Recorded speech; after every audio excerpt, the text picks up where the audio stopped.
Hello there. This is a pixel pastiche, and today I'm gonna do something a little bit different. So, if you were not aware, Ludum Dare has been going on for quite some time, apparently 20 years. So, happy birthday, Ludum Dare. Happy anniversary to you.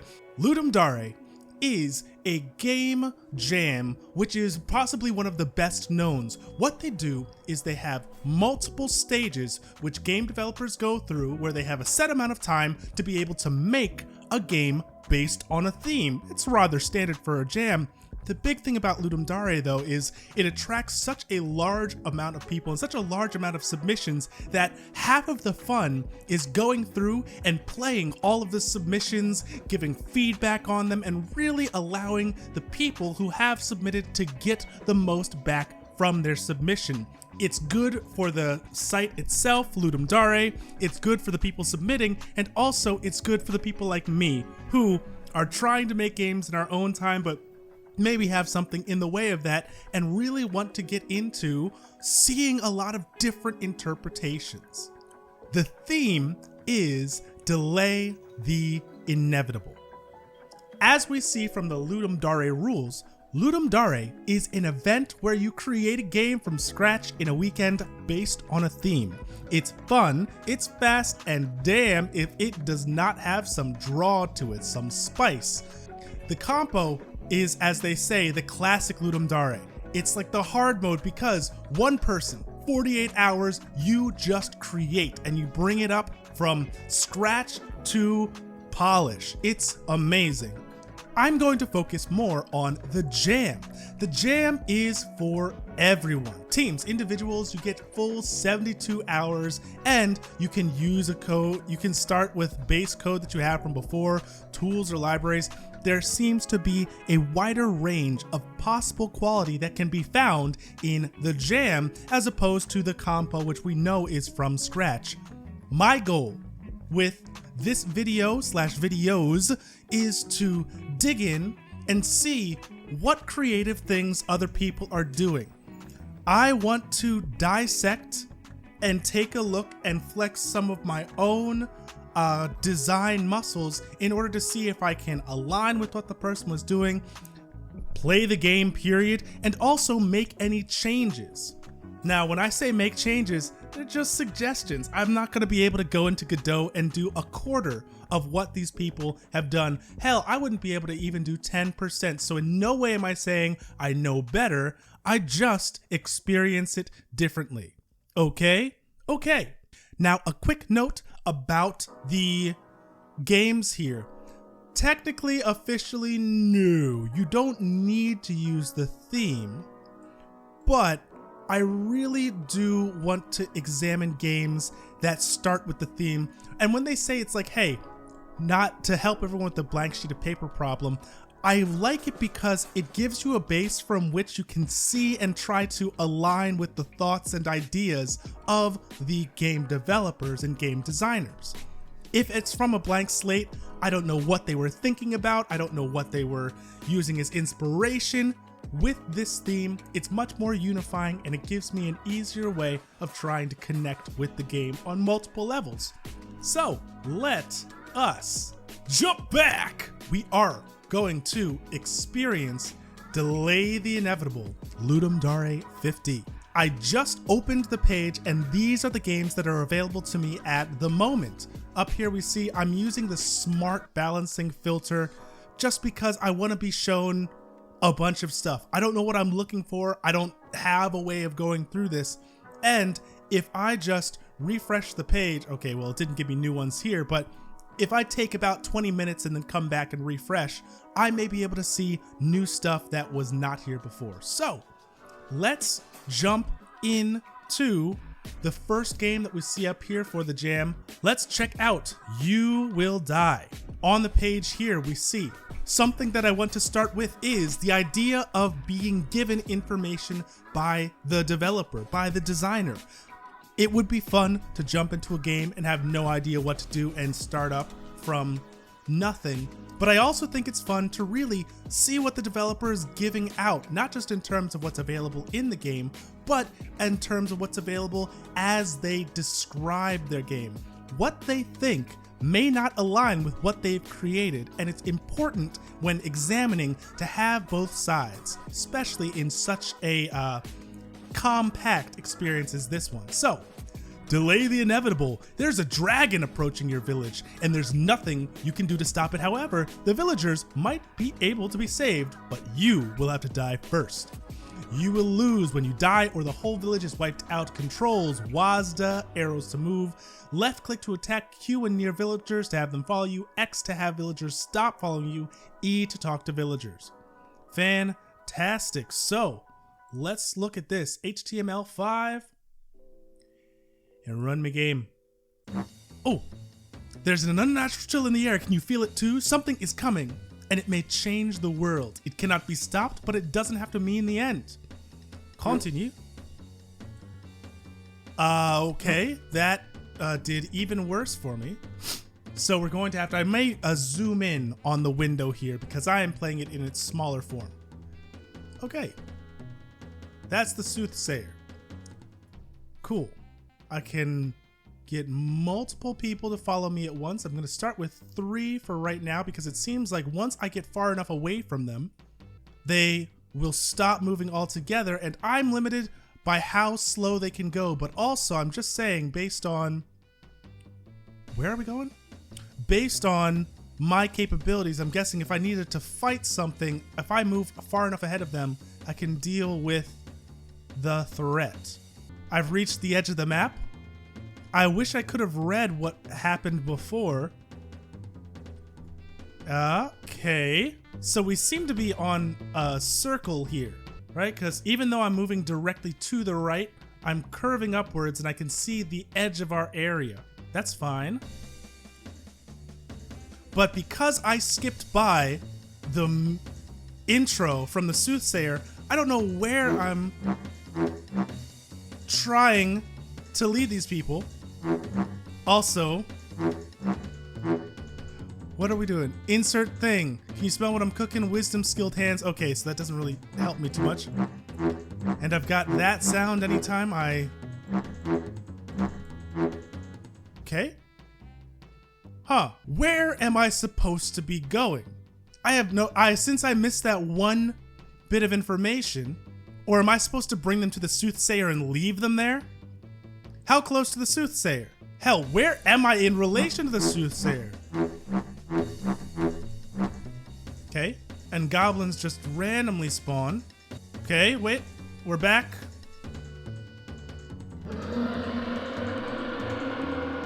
Dragon imminent. It's incoming from meters. Can I talk to the soothsayer again? No, I cannot. Are you guys stuck? I'm just leaving them there. @girl snarky text 1. Okay. Okay. Okay. Whoa. Okay. Goddamn. Oh my gosh. An error occurred running the Unity content on this page. So we got an error after I got attacked by this gigantic ass dragon, and by reading the top and the bottom, that's usually what I do when I see a error that's not part of my own code, I see out of bounds memory access and an iteration function in a loop. So normally, in the most general of senses, I think what went wrong is that there is something like either damage or assignment that was iterating through possibly the people I have with me, possibly the people that were being damaged. Something was iterating through something and went out of bounds. And that caused this error to come up. And this is now rendered unplayable. Let's run the game one more time because even though it crashed, I can still get something from this. Soothsayer, a natural chill in the air. Something is coming and it may change the world. Cannot be stopped. Doesn't mean have the end. Excuse me. That is death. He has waited here for you. Change is upon us, but I am sorry to tell you that you will die. Okay, okay, okay. I hate... Come here. Oh, wrong button. No, I was the right button. Can you spell what oh, come here. I've got these 3 and I'm just gonna leave them there, and I can see X leaves them in place. Sorry, I guess they can come down here. Drop you, let's keep on going. Anybody else out this way? Anybody else out this way? Anybody up here? We got some tiling issue right there. The music. I get that they had to make it, but we need something that's a little easier on the ears. What would I even call that? Instrument-wise, timbre-wise. We need something easier on the ears. So is that the entirety of my village? I think 6 villagers is the entirety of my village here. Plus the soothsayer. 7 people. 8, including me. 2 times as good. 10 times as good. Okay, so now we know that the dragon is imminent. It made a noise, but where is it coming from? 76 meters, 75, 71, 74, 60, 59, 57. Where is it coming from? 30 meters. Incoming! Where is it coming from? Ah, what? Okay. Gotcha. Let's talk about this one. And to do that, I'm going to bring up my handy dandy pixel canvas. Give me one moment. All right, so I'm on my pixel canvas here because it's just the easiest thing for me to be able to write and use. We had the name of the game is what? You Will Die. Okay, let's mark that down. Okay, so You Will Die is the game that we were just playing here. And we know that it is linked with our Delay the Inevitable. That says delay, I promise you, it's not defy. Delay.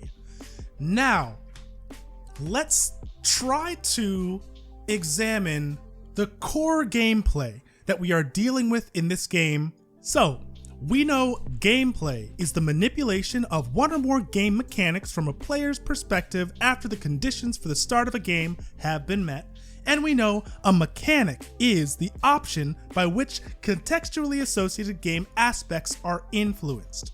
To use that, we want to say, what are we influencing in the game once it has started? We influence the movement of villagers, and we influence the swinging of the sword, and we influence the movement of the enemies, and we influence the existence of enemies.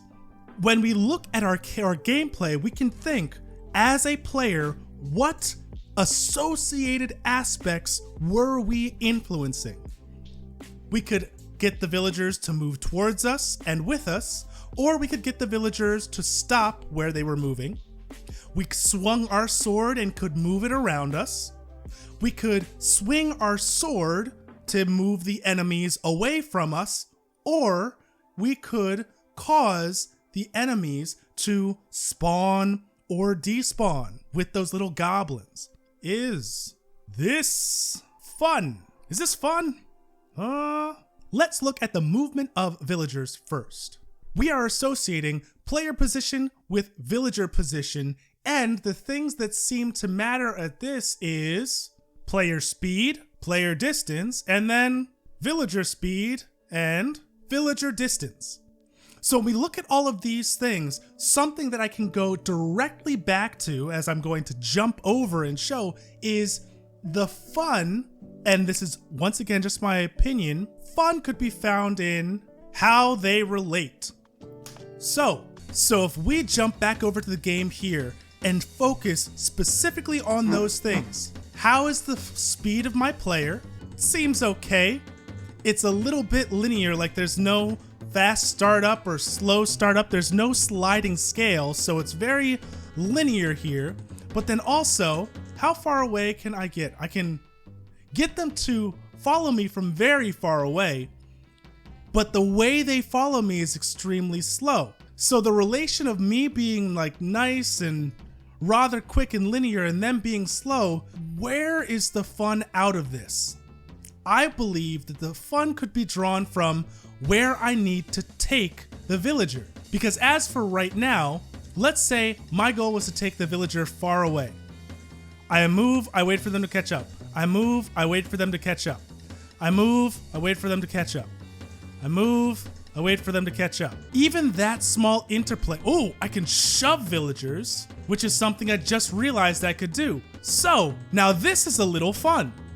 Shoving people to get them to go where I want them to links their speed directly with mine. Now let's try to make some fun in this game. Okay, let's get you here and you here. And now that I've got two, can I push the two of them together to be able to move faster? And is it faster than just doing it on my own? Hell, I don't really want to have them follow me at all, because right now, tying them directly with me, rather than having it be I move and then wait for them to catch up, I get to rush that guy over there, and I get to rush back, and I get to rush this person over here, and there's a challenge to it because if I do it this way, I can't get both of them at once.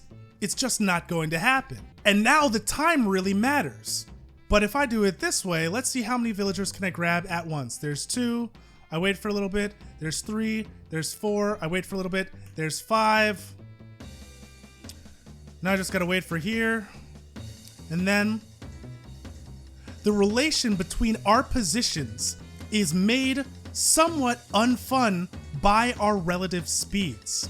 And it's not mine or theirs on its own, it's that combination of them. So now that I've got these people down here, we're gonna go through the game one more time.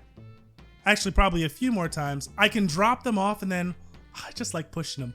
All of a sudden we've got, oh, and they can be moved in like chunks. So if there was a, get out of here. Okay, and that was it. See, okay. So I'm going to make a note of this. I want to say, instead of follow, they are pushed. Push it. It was fun once our speeds were matched because my direct input was causing them to go somewhere, do something, and my position, if I was slightly off, they would slip off of me and stop moving. Let's see, initially it was, I'm here and villager is here. I move and the villager effectively is moving something like a third of my speed. So the fun is in this weirdo little area of me moving and them having to follow along. But if we have a situation where I am moving them, then on something like this, they go and I go effectively right with them. It's more fun. It seemed more fun to have those two together because the next level of fun that came from it was being able to stack and see how many differing villager positions could I effectively utilize in order to move here while this one is moving here and here, as opposed to me being here, moving there, and then having, let's say, the rest back here. In one situation, all I need to do is stop playing the game in order to have the game catch up to me. In this one, I stop, while in this one, I go. And strategically throughout the game, the time was enough such that the majority of my relation to all of these units is I would just need to go from point to point to point to point, and then have them effectively come to wherever I am. Strategically, there's not that much to it even the setup of the town was such that obstacles are just gone around, you know? If there's a little block here, they kind of could just slide around it. And once again, to have them catch up to me, I stop moving. And the game catches up to me. Now let's compare that to if I have to point. If I have to come here and then push this one here and then path back and then push this one here and then path back, once I'm here, I can say, do I want to try to deviate and push these two together to then push them over here?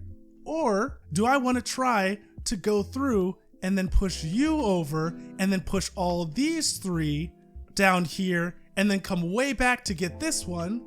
Or do I want to try to push these together and then push them down here and then come all the way back and then push these together and then push them down here and then try to push all of them out there here? Immediately, it seems like that small change of having them be pushed leads to a reason to replay the game and a necessity for the timer. We haven't even talked about the timer yet, but that's just a small aspect of this that was very, very different. And in my opinion, why, if we come back to this other slide, the relation of the player position and the villager position, change it from following to pushing, and already the exact same game plays completely differently. Villager speed is player speed. That's the best part about it. I don't need to worry about their speed. It's equal. It's as fast as I can go, so the onus is on me. And the distance to the villagers talking doesn't really matter. But remember, let's take another look at this one. If I'm here, and let's make them X's just for the ease of being seen, not having to switch colors. If I have villagers there, but I can call them from a distance that's effectively this large, then already my engagement doesn't need to be any closer than this. I find max distance and then I let them come to me. And then that once again goes back to, I get close enough, I stop, and I wait for them to come in. And I get close enough, I stop, I get them to come in, close enough, stop, get them to come in. Yeah, that's a really simple, easy way to be able to get a lot more out of the movement of villagers. Dang, I talked a bunch for that one. I've hopefully edited this down to be nice and enjoyable, but we talked for a bunch on that one. For the sake of simplicity, I want to look at these two because is it fun? It relies a little bit on the swinging of the sword, but I'll get to why I think it doesn't have to. So,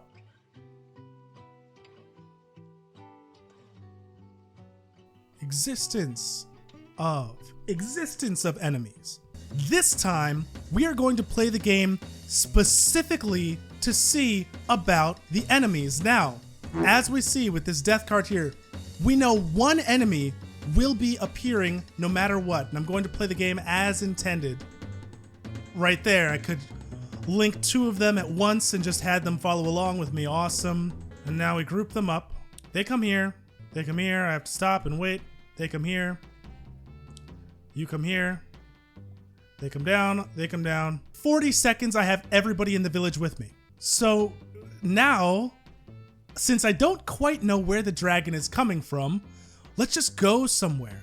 I remember on my first playthrough, there were goblins that appeared for some reason. Was it because we were walking? Was it because we went too far? Who knows? Let's see, have any goblins appeared? I've hit the bottom of the screen already, and now we're just going. Heck, I remember from the last plays that the dragon was always coming from the right, so let's just go over to the left as far as we can. Did we lose anybody? Oh, I can push all of them. Okay, yeah. Okay, like this. I want to have you guys stop that, and then bam. I think already we're moving a little bit faster. And Cat Lady Greta got left behind. I don't know where she is. She's gonna die. But I don't really care. And you see, the more people I push, the kind of slower I'm going, but at the very least, we're moving faster than if they were walking. And I at least have to hold a button down now. Still, no goblins. No goblins. Let's see if we can move them up and do like a little reshuffling here. See, and now it becomes like player skill based. We're gonna line you guys all up and then push from the bottom. There we go. Easy. Trees don't mean anything, so if it was like an obstacle that mattered. The dragon is coming. 23, 22, 21, 20, 12, 10, 7. Wait, so if the dragon is on its way, is there like an infinite... Oh, it's getting close. Let's go. 52, 40. I don't know if it's slowed down at all. Like if I've slowed him down by being able to push them here. But nothing has stopped me so far. 8, 9, 10, 13, 14. The meterage is going up. The goblins are here. Cat Lady Greta is dying. The goblin is slower than me, pushing the entirety of the town. There's a faster like zombie-ish troll thing going on. Faster zombie-ish troll thing going on. There's a cave. I know that I can talk to the villagers, but I don't think I can enter anyway. The goblin is coming. The dragon is coming. Okay. There doesn't seem to be a game over screen, but when I hit the dragon, when I didn't hit the dragon, the issue didn't come up. So, okay. A lot of good information on that one. Let's do this one more time. I'm only taking these two with me. I'm leaving everybody else behind. I didn't see any indication of a score. Goblins are now spawning in. And then this time, once we start to see all of them, and the dragon is already imminent. So I guess if we leave the town, the dragon is already imminent. I didn't actually see when that went away. Or is the town the buildings? How many of the villagers do we need? Or, okay, not quite sure. Nope, dragon is still imminent. So, and it seems like the ones that survived had their health a little bit due to the bugginess of the game. Let's see if we can line them up and then push them this way. That's a good strategy, actually. See, now I'm actually having some fun with this game, specifically because I'm going against the way that it's meant to be played. So now I'm pushing all my villagers away from the village. So let's engage with this one. We can hack the goblin down, and then the goblin can kill a bunch of the villagers as well. Okay. So it seems like, so the movement of the enemies was tied to me, the movement of the player. And also this ties to the existence of enemies. So let's start with that one right there.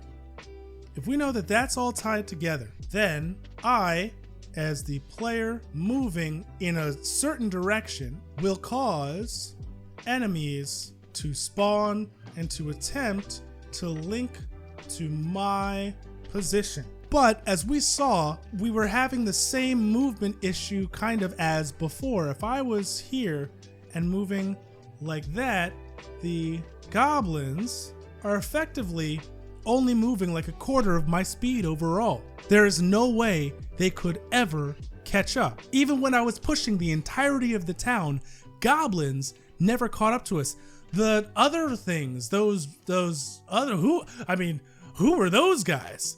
They seemed to be a little bit faster, but they still couldn't catch up. Who are those guys? Overall, the positioning of the enemies never gave a challenge unless I was there to spawn them. If I had moved along and let's say in a separate one, if I was here and moving along and then enemies don't spawn, but as soon as I bring along a bunch of villagers, enemies do spawn, then my effectiveness for the game is being tied to how many villagers I bring along with me. The villagers, as opposed to it being the movement of the enemies, the existence of the enemies tied in with the player, if it's with the villagers, my tying to the position of the villagers then is what triggers the challenge from the enemies. But not all enemies, that's just the small interstitial enemies. The main enemy we know, the dragon, is spawned after a certain amount of time. If we have a number of villagers, here's me, and let's say we've got the dragon. If the dragon is able to take out what seemed to be like a critical mass of villagers, even if 2 were alive, the game was over. And if I died, the game was over. So even though we know we're going to lose, it's the number of villagers being lost which dictates how fun the game is going to be. And in this case, the fun of the game is primarily tied to the challenge of the number of villagers. Maintain the largest number of villagers that you can, or maintain a base number of villagers that you can. If we found out that at most 4 villagers need to survive, then that 4 becomes the end-all be-all of challenge. You get me? Because then that means we only need to ever account for 4 villagers. We don't need to drag along all 6 or 7. What is the point of having an excess number of villagers? We know that it doesn't affect the spawning of the enemies as is, and we know that it doesn't affect the spawning of the dragon as is, but we also know that if we carry along more than these 4, we may end up losing by trying to manage more than those 4. Becomes unwieldy. Okay. So those are my thoughts on the light design of the game. I had more to this recording where I kind of rambled on and pursued a number of other ones, but this is what I wanted to land on. Whoop, now that the overall fun of the game seems to be tied to the challenge of the number of villagers. Bring along enough villagers and just push them, and the game is until you're caught by the dragon, which will always be by the edge of the map, right? Because you can only run so far and then had the dragon hit you. And when you're close enough to the dragon to hit it, it could just turn and set you on fire. So it seems like the fun in this design is very, very limited. Now, what would I do to change? What would I change? There are 3 key places where I would make a change. Number 1, the challenge is about the max number of villagers. Number 2, enemies are weapons. And number 3, the dragon must rest. Let's go through these one at a time. So for number 1, challenge equals the max number of villagers means that the more that are saved, the more challenge ramps. Save more villagers or attempt to save more villagers, and more challenge will be brought against you. If I, as the player, start out and bring along 1 villager, we should be able to progress through the game at relatively the same place and be challenged by few goblins. And then as we go on, the goblins ramp up until it builds to a point where there is no escape, because we are adhering adhering to the idea that you will die. At some point, the game is going to be an infinite scroller, and it intentionally ramps to a point where you will die. Very much like Vampire Survivors. You're going to die at some point. It's just the way things are going to go. Yet, if I, as the player, bring along 1, 2, 3, 4, and start to go here, we start out with a harder and harder onslaught of enemies. There should be a max number of villagers in the village that we're balancing around, so that no matter what, let's say that these are effectively different stages we're going through, like this is the first stage, and then something like this is the second stage, something like this is the third stage, first stage, second stage, third stage. As you play the game, your reason to replay it should be tied to being able to rise to the challenge and carry more villagers with you. But in terms of what you're saving at the beginning of the game, there should be an instruction or some type of indication that, hey, if you only take one villager as far as you can, that's your game.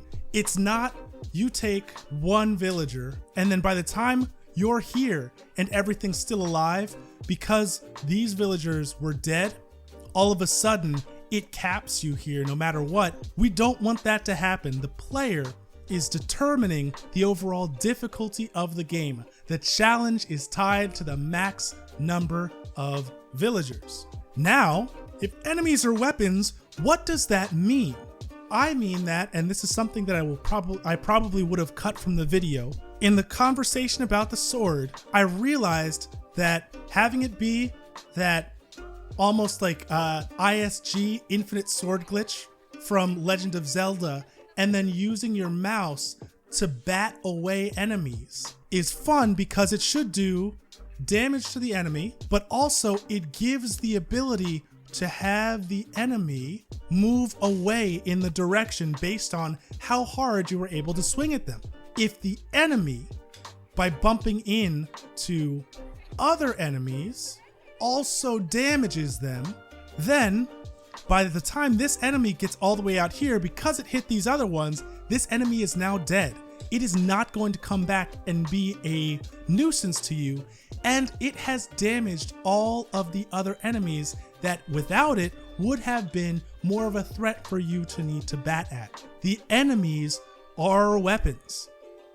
Now, this also helps us ramp with that scaling, or with our scaling of challenge, because if we're out here and we have one enemy, we'll most likely need to use our sword and engage and engage and engage. And then that finally is going to wreck the enemy. But if we've got multiple enemies, then we can try to, in this case, position and engage to be able to get that same idea here.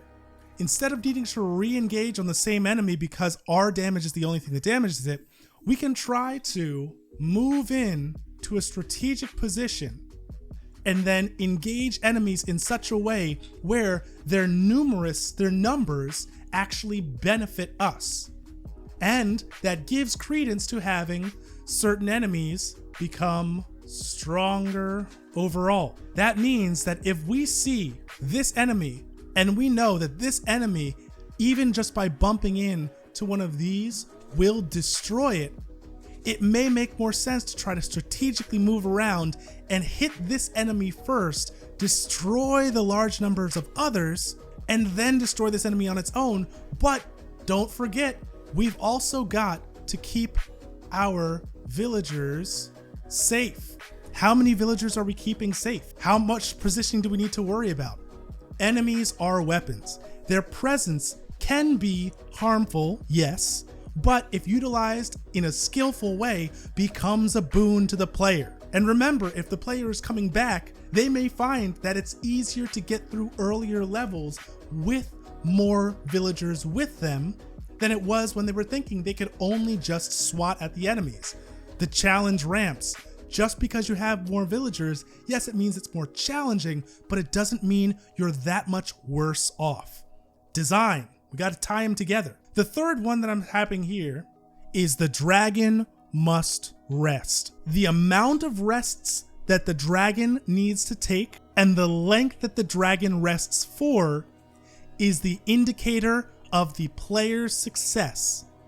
That is not going to be directly shown by a score or a number or a checklist. Even though I would like those things, even if they're not in the game, the resting of the dragon shows you what you are doing and how well you're doing it. So, as an example, let's say that initially when you start out, dragon rests for 3 minutes. That means 3 minutes of gameplay has to reside on how we balance the player, the number of villagers with us, and the number of goblins that we are going against, and how our movement and positioning allows us to go far. Why? Because let's say that's stage 1. After stage 1, the dragon has a period of time where it starts to run you down. It shows you how far away, X meters away. How far away is the dragon from you? And at what rate does the dragon cover those meters away? In this case, we can't have the same interaction going on here during this because we want the challenge to ramp up. We don't want to just trash you right away. So let's say at first, it's just you moving. And no matter how fast you move, the dragon always gains on you. So we show the inevitability, right? No matter how well you did for those first 3 minutes, even if you were running for those 3 minutes, if the dragon was flying at you, then you will be overcome. You will be overcome. You will die. But let's get into this part of the stage where the dragon rests for the sake of simplicity, 2 minutes. And we know that even if this person is on the bare amount of challenge, the challenge to them has ramped up. So now the question becomes, in this section here, how are you able to manage the challenge? How are you able to manage the health of your villager? And how are you able to gain the most distance in the time allotted to you? Because when we come to this next funnel section, now we get to say, okay, you saw how it was. Out here, when the dragon first yells, the orcs and goblins are so afraid of the dragon that they give up on chasing you. They don't want to be destroyed by the dragon either. And then they come after you more. But now, because they've heard the dragon once, maybe some of them still come out. And we can use the same balancing from earlier to be able to go forward. And then this is the pattern that the game follows. You have 2 phases. P1, phase 1, there is, I don't want to make it look like math, but it always does. Because this is just, there's dragon time equals, it's some set interval. And there is PLC, player challenge, going against the enemy challenge. And then when we get to P2, we have the dragon distance. The dragon distance is equal to a variable. It's all about whatever happened here is what gets plugged into that variable there that allows us to see how far the dragon is away and how it's going to be chasing you down. Which we still then have now. This is PLC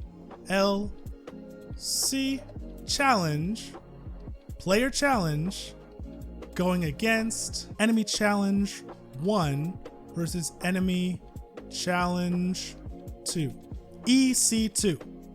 And this is the game right here. Phase 1, dragon timer, being set, relies upon fun for the player challenge going against the enemy challenge of phase 1. Phase 2 is the dragon distance being a variable with the player challenge now going against the affected enemy challenge based on phase 2.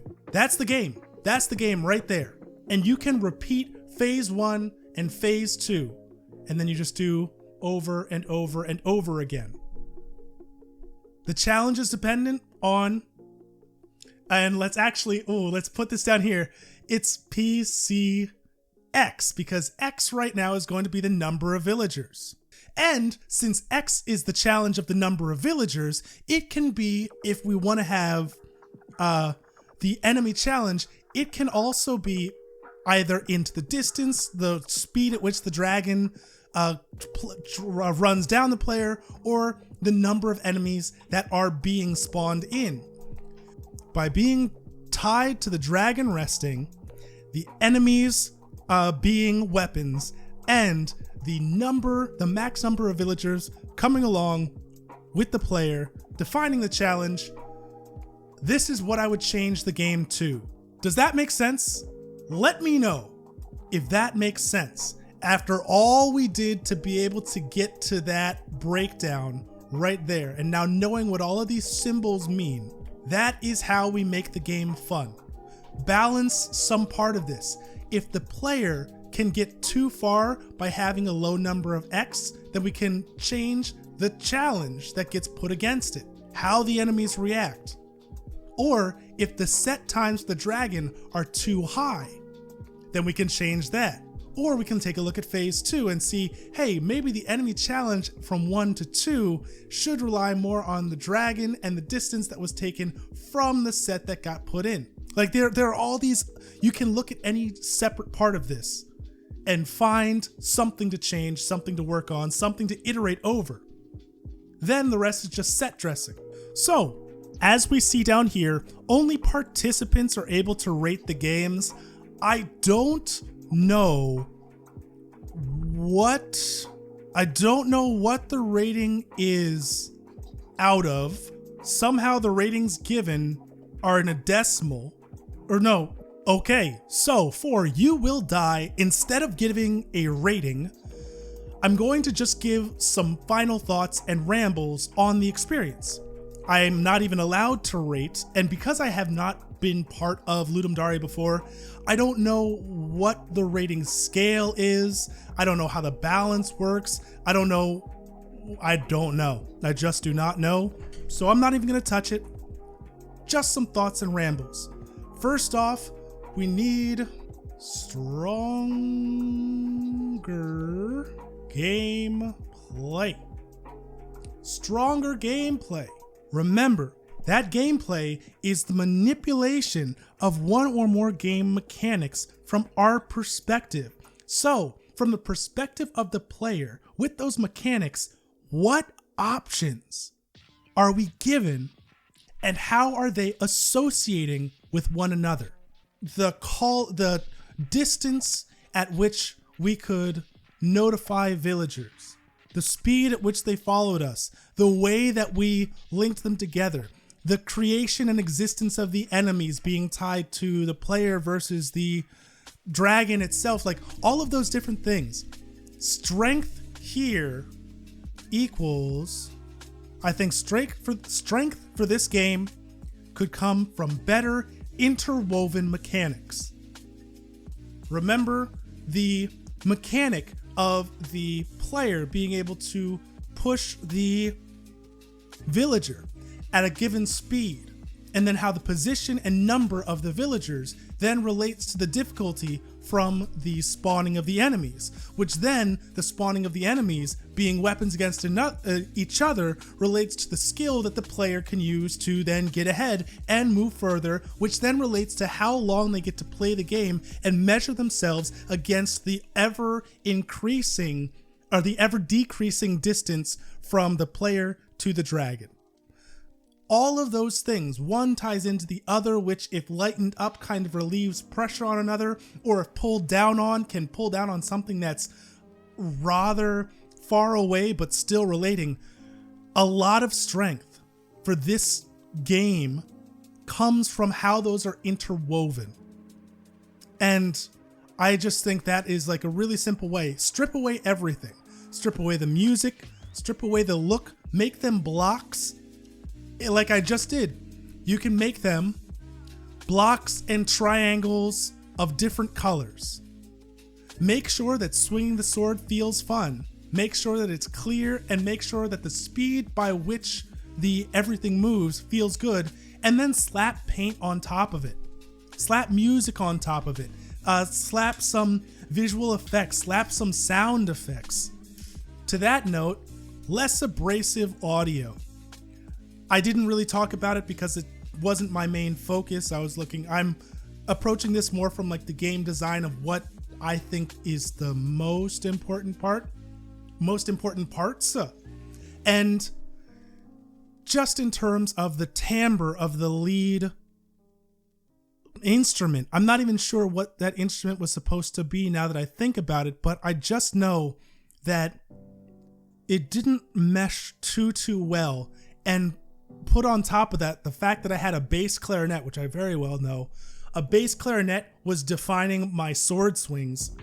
It made me want to swing the sword less because sometimes the notes of those swings would not match the chord or the underlying music, or just like hearing that varying rhythm because it was tied to a musical instrument, like gave me a little pause.